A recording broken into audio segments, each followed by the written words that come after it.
So, after Nepal, we went over to Dhaka, which is the capital of Bangladesh. Talia, Yes? what do you know about Bangladesh? I know that nobody's been there before. We're the first people to travel to Bangladesh. Ever go to Bangladesh. Do you know anything about Bangladesh? We're making world history. Yeah. That's what I know. This is bigger than stepping on the moon.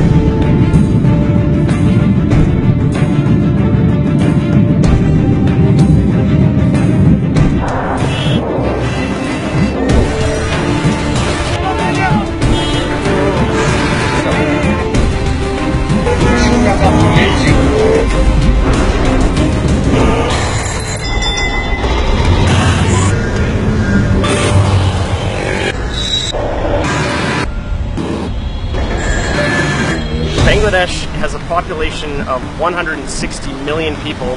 The capital city is 14.5 million.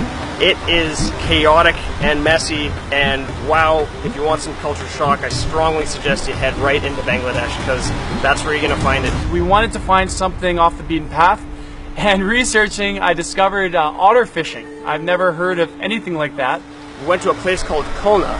What's really cool about the train ride down there is that because the population is so dense and massive in Bangladesh, if you hang out the window, the whole time you're watching this population just fly past you, and it's just constant eye candy.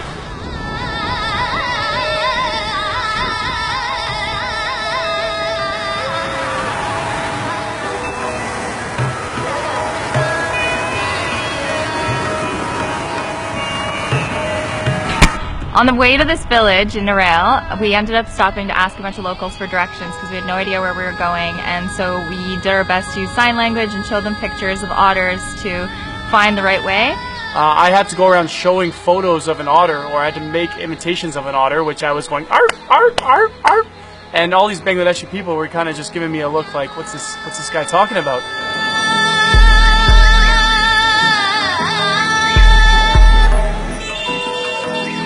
We are in the back roads, 2 hours north of Khulna, in a place called Narelle. We're going to go and try to do some fishing with the local fishermen who actually train these otters to go and kind of wrangle up fish into their fishing nets. It seems like even to the people that live in this remote area, a lot of them don't know what we're looking for or where we're going. So that's an indication to us that this is definitely going to be a pretty unique experience. And I'm going to try to kiss one.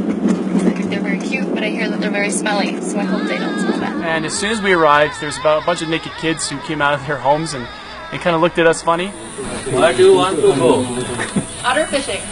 Finally, somebody knew what we were talking about. So we go down this dirt road and find this old bamboo boat. And we're probably in the most remote village I've ever been in my entire life, where every single person is looking at me like I'm an alien from another planet. Apparently we're here. I don't know. It's been such an adventure so far, so let's see what happens.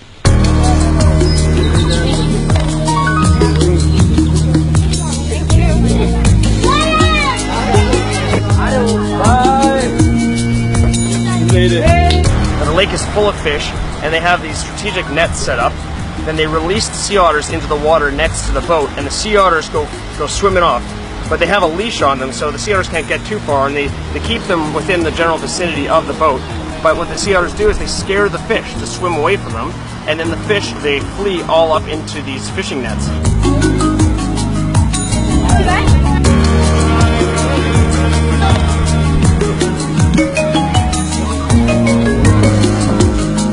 So two different villages, or little neighborhoods of people, congregated to the outskirts or the side of the river and started calling us out and just yelling at us, and we're yelling back. Hello! Just a great exchange back and forth, and just people were totally amazed. I can see that nobody had anything pressing to do because it just stopped any activity in that village immediately.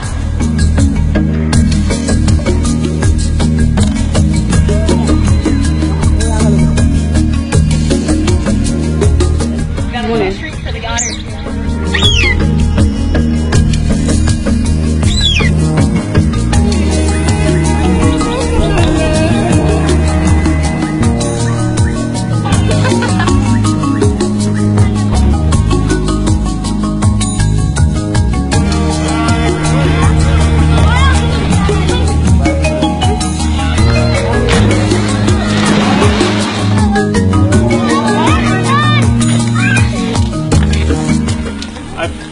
fall in love with these people. So after we made it back to Khulna, we just went to go enjoy some shawarmas at a place next door. And I started talking to a guy behind me who ended up being a software engineer from Bangladesh. And we became friends right away, and he loved what we were doing, so he decided to take us out the next day and be our kind of tour guide. Where are we at, Miguel? No idea. No idea. This caption right here is going to describe the name of the place. Okay, we've just landed ourselves at Bagrat Shorgamich Morchit, okay? It was built in the 15th century. It's an old mosque. 1422. Sorry, this was 1422.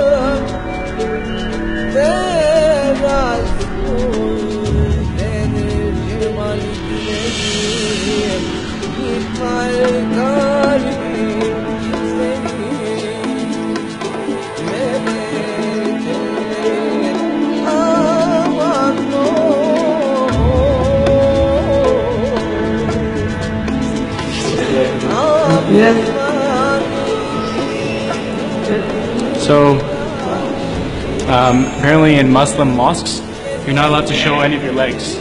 So they always hide their legs all the way down to your feet, and you're not allowed to wear shoes inside. So next time you hit a Muslim mosque, make sure you wear pants. So we came to this little village and met some locals. They are showing us their crocodile. I've always wanted a pet crocodile. We've gone on 2 crocodile watching tours and haven't seen a single thing. And now we're about 3 feet away from a sleeping crocodile, and we're gonna feed it a chicken right now. So, welcome to Bangladesh. Now we can smell it. Holy shit.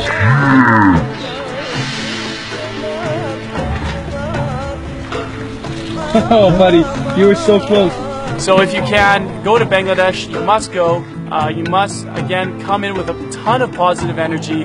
Come knowing you're going to be watched everywhere you go, but just be comfortable with it and be comfortable in your skin. And don't leave it out from other parts of Asia just because it's not as traveled. I guarantee you'll learn some lessons and you'll have a good time there. So, I'll see you later. And now we're off to Myanmar.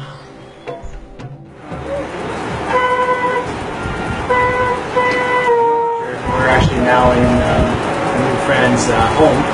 He's got about 8 family members in here. They're loving us and accepting us and bringing us food to enjoy. So,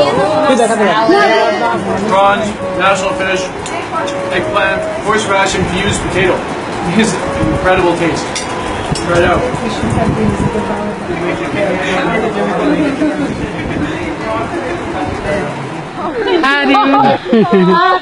Thank you, thank you.